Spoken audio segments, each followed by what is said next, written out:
আসসালামু আলাইকুম। প্রিয় দর্শক, আগামীকালকে ঈদ।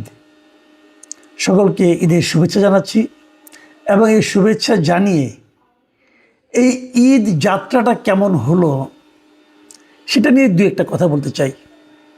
আমার ধারণা, আমার এই কন্টেন্ট, এই ভিডিও অনেকে হয়তো যার যার গ্রামের বাড়িতে অথবা ঢাকার বাইরে যেখানে আপনারা থাকেন, আপনাদের পরিবার পরিজন থাকেন, আপনাদের বাবা মা থাকেন, সেখানে বসে দেখছেন।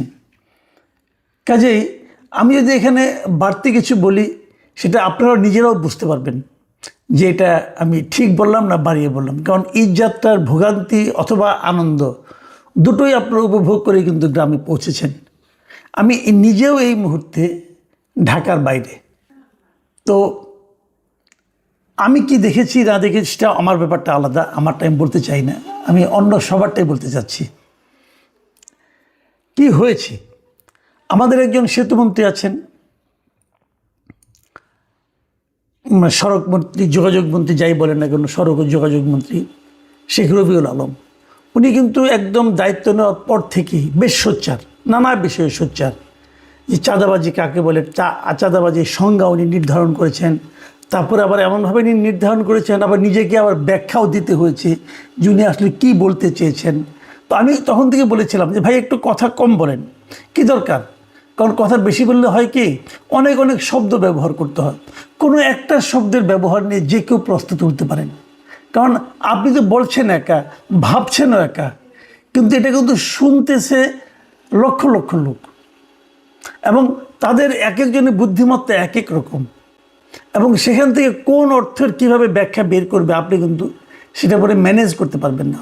অথবা আপনি যখন বেশি কথা বলবেন তখন আপনি নিজে অনেক সময় নিজের উপর নিয়ন্ত্রণ রাখতে পারবেন না, হয়তো হিসেব নিকেশ করে বলতে পারবেন না, দু একটা কথা বাড়তি চলে আসবে যা নাকি আপনার ওই পজিশনে বসে বলা হয়তো ঠিক হয়নি। এবার কি হলো, এবারও এই ঈদ যাত্রার আগে সড়ক ও পরিবহন মন্ত্রী উনি বিভিন্ন জায়গায় ঘুরেছেন, গাবতলীতে গিয়েছেন। গাবতলীতে যে যা দেখেছেন তার উপর উনি মন্তব্য করেছেন, এবং ওনার মন্তব্য নিয়ে অনেক পত্রিকা কিন্তু নিউজ করেছে। আমি একটা পত্রিকা নিউজের শিরোনাম আপনাদের পড়ে শোনাই। শিরোনামটা হলো, ঈদ যাত্রায় বাড়তি নয়, কম ভাড়া নিচ্ছে বাস। এটা হলো সড়ক পরিবহন মন্ত্রীর বক্তব্য। তিনি বলেছেন যে বাসগুলো বাড়তি তো দূরের কথা, বরঞ্চ কম ভাড়া নিচ্ছে। যেমন ওনার কথা যদি হুবহু বলি আমি, যে সবাই নির্ধারিত ভাড়া নিচ্ছে, বরং দু একটি পরিবহন নির্ধারিত ভাড়ার চেয়েও 20-30 টাকা কম নিচ্ছে, যা যাত্রীদের জন্য স্বস্তিদায়ক। তো এই কথাটা উনি বলেছেন বুধবার দিন, মানে গাবতলী হাট পরিদর্শনে গিয়ে তারপর উনি বলেছেন। কিন্তু যাত্রীদের অভিজ্ঞতা কি তাই? যাত্রীদের অনেকে বলছেন যে আমি হয়তো একটা গাড়িতে উঠছি, রংপুরের গাড়ি, কিন্তু আমি বগুড়ায় যাব, আমাকে তাহলে বগুড়ায় ভাড়া নেবে, কিন্তু তার কাছ থেকে রংপুরেই ভাড়ায় নেওয়া হচ্ছে। তো এইটা কি প্রকারান্তরে আমার কাছ থেকে বাড়তি ভাড়া নেওয়া হলো না? বুঝেন? এবং এই ধরনের কিন্তু একটা প্রশ্ন একজন করেছেন যে গাবতলী থেকে আমি মাগুরায় যাব, আমার কাছ থেকে খুলনার ভাড়া আদায় করা হচ্ছে। যে যাত্রী কথাটা বলেছেন, এই যাত্রী তো আগে মাগুরায় যাওয়ার সময় মাগুরায় ভাড়ায় দিতেন, ঈদের সময় তার কাছ থেকে খুলনা ভাড়া আদায় করা হচ্ছে। এই প্রসঙ্গে আবার যোগাযোগ মন্ত্রী কী বলেছেন সেটাও শুনেন। এই প্রসঙ্গে পরিবহন মন্ত্রী বলেছেন যে এটি অন্যায় নয়। একটি বাসের ভাড়া নির্ধারণ করা হয় তার পূর্ণ রুটের ব্যয়ের উপর ভিত্তি করে, তাই মাঝপথে নামলেও সেই হিসাবেই ভাড়া দিতে হয়। অধিকাংশ পরিবহন নির্ধারিত ভাড়াই নিচ্ছে, এমনকি কিছু ক্ষেত্রে নির্ধারিত ভাড়ার চেয়ে 20-30 টাকা কম নেওয়ার নজির রয়েছে। এই যে কথাটা বললেন আমাদের পরিবহন মন্ত্রী, এটাতে ওনার অজ্ঞতা প্রকাশিত হয়েছে। হয় কি, মানে হুট করে একটা দায়িত্ব পেয়ে গেছেন। উনি তো এই লাইনের লোক না, আসলে বেসিক্যালি উনি ডেভেলপার ছিলেন, এক সময় বিল্ডিং টিল্ডিং বানাতেন, উনি ওই লাইনের লোক। পরিবহন লাইনের লোক হলে এই ধরনের কথা উনি বলতেন না। উনি যেটা বলেছেন যে উনি বাসটা কোন পর্যন্ত যাবে তার উপর নির্ভর করে বাসের ভাড়া নির্ধারণ করা হয়। হুট করে ওনাকে ওই বাস মালিক সমিতির লোকজন বুঝিয়েছে, উনি বুঝে গেছেন। তো এটা তো এমন না যে উনি ঢাকা থেকে সাভার যাচ্ছেন, এক যাত্রী মাগুরা যাচ্ছেন, মাগুরাও তো লং রুটের মধ্যেই পড়ে, অনেক দূর। কিন্তু তো মাগুরায় গেলে মাগুরায় ভাড়া নেবেন, বাসের নিয়ম এটা। ট্রেনেও কি তাই করা হয় যে যে জায়গা থেকে যাত্রা শুরু করবে, যে জায়গায় যাত্রা শেষ করবে, মাঝখানে আপনি যেখানেই নামেন পুরো ভাড়া নেবে আপনার কাছ থেকে? তত নেবেন। আপনি যেখানে নামবেন সেই জায়গার টিকিট কাটবেন আপনি। আর আপনার বাড়ি মাগুরা হওয়ার কারণে আপনাকে খুলনা ভাড়া দিতে হবে। এটা কি কোনো নৈতিকতার কথা হলো, নীতির কথা হলো, নিয়মের কথা হলো? তা তো হতে পারে না। যদি উনি খুলনার বাসে উঠেন, যে আমি খুলনার বাসে উঠেছি এবং সেটা হলো গিয়ে একদম খুলনা ঢাকা টু খুলনা ইন্টারসিটি বাস, রাস্তায় কোথাও থামবে না, যদি এ ধরনের বাস হয় সেক্ষেত্রে আপনি ক্লেম করতে পারেন। কিন্তু যিনি সবসময় মাগুরায় যান, উনি কি সবসময় ইন্টারসিটি বাসে উঠেন? তা তো উঠেন না। উনি লোকাল বাসে, এমন বাসে ওঠেন যে বাসগুলো ওখানে স্টপেজ আছে। যদি মাগুরায় স্টপেজ থাকে আপনাকে মাগুরার ভাড়াই নিতে হবে, এটাই নিয়ম। কিন্তু এটার ব্যাখ্যা তো আমাদের পরিবহন মন্ত্রী দেওয়ার কোনো প্রয়োজনই ছিল না। এই ব্যাখ্যাটা বাস মালিকরা দিতেন। উনি বাস মালিকদের পক্ষে, বাস মালিকরা ওনাকে কী বুঝিয়েছে, বুঝিয়ে উনি সরাসরি কী করলেন, যারা মাগুরাবাসী সবাইকে উনি তার প্রতিপক্ষ বানিয়ে দিলেন। কথা একটু বেশি বলা হয়ে যাচ্ছে মনে হয়। আমি এটা নিয়ে শেষে একটা ছোট মন্তব্য করতে চাই, পরে করব। তার আগে আমি ওনার কথাগুলি দিয়ে একটু অন্য নিউজগুলো আমি পড়ি। এই সময়ে উনি কিন্তু বলেছেন যে কোনো বাসেই বাড়তি ভাড়া নেওয়া হচ্ছে না, কেউ কেউ কম নিচ্ছে। ঠিক একই দিন আমি দেখলাম, পত্রিকাতেই দেখলাম যে বাংলাদেশ যাত্রী কল্যাণ সমিতি নামে একটা সংগঠন আছে। এই সংগঠনের অবশ্য সততা নিয়ে, এই সংগঠনের আপনার সিনসিয়ারিটি নিয়ে কেউ কেউ সন্দেহ পোষণ করতে পারেন। কিন্তু আমি দেখেছি এই সংগঠন যে সমস্ত তথ্যপাত্র দিয়ে নিউজ করে, অথবা প্রেস লিস্ট পাঠায়, অথবা কোনো রকম প্রেস কনফারেন্স করে, সেই তথ্যপত্রগুলি কিন্তু খুব একটা ভুল না। আমি এটা নিজে চেক করে দেখেছি। এই যাত্রী কল্যাণ সমিতি যেটা আছে, তারা একটা নিউজ করছে এবং তারা একটা প্রেস নিউজও পাঠিয়েছে। সেখানে বলা হচ্ছে যে ঈদ যাত্রায় অতিরিক্ত ভাড়া আদায়ে 20 বছরের রেকর্ড ভঙ্গ হতে চলেছে। মানে অন্য বছরে যেভাবে অতিরিক্ত ভাড়া আদায় করা হয়, এবার তার চেয়ে বেশি ভাড়া আদায় করেছে। এটা ওনারা নানা পরিসংখ্যান দিয়ে দেখিয়ে দিয়েছেন। সেখানে কি বলা হয়েছে আমি আপনাদের একটু বলি। যেমন বলা হয়েছে ঢাকা থেকে পাবনা নিয়মিত ভাড়া হলো 550 টাকা, সেখানে 550 থেকে 600 টাকা এরকম ভাড়া ছিল আগে, সেখানে 1200 টাকা পর্যন্ত আদায় করা হয়েছে। ঢাকা থেকে নাটোরের ভাড়া 550 থেকে 580 টাকা নিয়মিত, সেখানেও 1200 টাকা আদায় করা হয়েছে। ঢাকা থেকে রংপুর নিয়মিত 500 টাকার ভাড়া 1500 টাকা নেওয়া হয়েছে। ঢাকা থেকে নোয়াখালী 500 টাকার ভাড়া 800 টাকা নেওয়া হয়েছে। ঢাকা থেকে লক্ষ্মীপুর 500 টাকার ভাড়া 700 টাকা নেওয়া হয়েছে।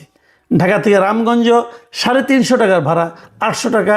ঢাকা থেকে ময়মনসিংহ লোকাল বাসে 250 টাকার ভাড়া 600 টাকা নেওয়া হয়েছে। এই যে ভাড়া আরও অনেকগুলি উদাহরণ আছে, আমি সবগুলি পড়তে চাচ্ছি না। তাহলে এই যে নেওয়া হচ্ছে বলে অভিযোগ করেছে, এটার ব্যাপারে আমাদের যোগাযোগ মন্ত্রী কী বলবেন? মানলাম যোগাযোগ মন্ত্রী এটাকে বাতিল করে দিলেন, না ভাই এগুলি মানিটাই না, এই সমস্ত সমিতি কিনা কি বলে শুধু ঘরে বসে লিখে দেয়, মানলাম না। আচ্ছা মানেন না, মাননীয় যোগাযোগ মন্ত্রী আপনি আরেকবার খেয়াল করেন, আপনি কি বলেছেন যে কেউ বাড়তি ভাড়া নিচ্ছে না। ঠিক আছে, আপনাকে আমি আরেকটা নিউজ পড়ে শোনাই। সেই নিউজের শিরোনাম হলো ঈদ যাত্রা বাড়তি ভাড়া নেওয়ায় একদিনে 67,000 টাকা জরিমানা। এবং এই সারা দেশে একদিনে 67,000 টাকা জরিমানা করা হয়েছে। কে জরিমানা করেছে? আইন প্রয়োগকারী সংস্থা, ম্যাজিস্ট্রেট, এরা করেছে। তাহলে জরিমানা করলো কেন? ভাড়া অতিরিক্ত নেওয়া হয়েছিল বলেই তো জরিমানা করেছে নাকি? তাহলে যদি অতিরিক্ত নেওয়া হয়ে থাকে, জরিমানা নিয়েছে, জরিমানার টাকা তুলে যাদের কাছ থেকে অতিরিক্ত ভাড়া নিয়েছে তাদেরকে আবার ফেরত দিয়েছে। তো যখন ওই মোবাইল কোড ছিল তখন ফেরত দিয়েছে। মোবাইল কোড যাওয়ার আগে তারা ভাড়া সবার কাছ থেকে নিয়েছে, তারা চলে গেছে। মোবাইল কোড চলে আসার পরেও এই কাজটা আবার চলেছে। তাহলে উনি যে বললেন নেওয়া হচ্ছে না, ঢালাওভাবে যে একটা সার্টিফিকেট দিয়ে দিলেন, সেটা তো মিলল না। নেওয়া না হলে জরিমানা করলো কিভাবে ভাই? তো এগুলো করে নিজেকে কেন আপনি হাস্যকর বলছেন? আপনি যে নিজেকে হাস্যকর করে তুলছেন, আপনি এই নিউজগুলো নিচে যে কমেন্টগুলো আছে না, কমেন্টগুলো পড়েন, দেখেন মানুষ আপনাকে কি কমেন্ট করেছে। একজন তো এমনও দেখলাম বলেছে যে উনার মধ্যে আমরা আগের যোগাযোগ মন্ত্রী ওবায়দুল কাদেরের ছায়া দেখতে পাচ্ছি। শুনতে ভালো লাগছে। কেন কথা বলেছে? এই ওবায়দুল কাদেরও কিন্তু এরকম রাস্তাঘাটে মাঝে মাঝে ঘুরে ফিরে এমন এত বেশি কথা বলতো যে আপনিও যেটা শুরু করেছেন এরকম। একটা ইন্টারেস্টিং কমেন্ট পড়ি। কুদ্দুস ভাইদের কথা মনে আছে আপনাদের? ওই যে পালা গান গাইতো, হ্যাঁ, মাথার মধ্যে একটা পট্টির মতো বাঁধতো, সেখানে বাংলাদেশের পতাকাটাকে ভাঁজ করে বাঁধতো। এই আমাদের এই যে জুলাই আন্দোলনে যারা ছিল তারাও কিন্তু মাথার মধ্যে জাতীয় পতাকা বাঁধত, এবং এদের আগে কিন্তু কুদ্দুস ভাই অনেক আগের থেকে এটা করে। আমার তো ধারণা কুদ্দুস বই থেকে দেখে দেখে তারা এটা বেঁধেছিল। সেই কুদ্দুস বয়াতি তার ফেসবুকে এই যোগাযোগ মন্ত্রীর এই বক্তব্যের উপর ভিত্তি করে একটা পোস্ট দিয়েছে। কুদ্দুস বয়াতি কী লিখেছে আপনাদের আমি পড়ে শোনাই। কুদ্দুস বয়াতি লিখেছেন, ঘটনা সত্য নাকি? শুনলাম অনেক জায়গায় বাস ভাড়া নিতে চাচ্ছে না, যাত্রীরা জোর করে ভাড়া দিচ্ছে। এবং এই পোস্টের নিচে সে নিজে একটা মন্তব্য আবার করছে, নিজের পোস্টে নিজে একটা কমেন্ট করছে। সেখানে লিখছেন যে আবার শুনলাম জোর করে দিলে উল্টো জরিমানা করতেছে। শেখ রবিউল আলম, বুঝতে পারছেন আপনাকে নিয়ে ঠাট্টা মশকরা কোন পর্যায়ে পৌঁছেছে? একটু স্লো হাঁটেন, একটু সতর্ক থাকেন।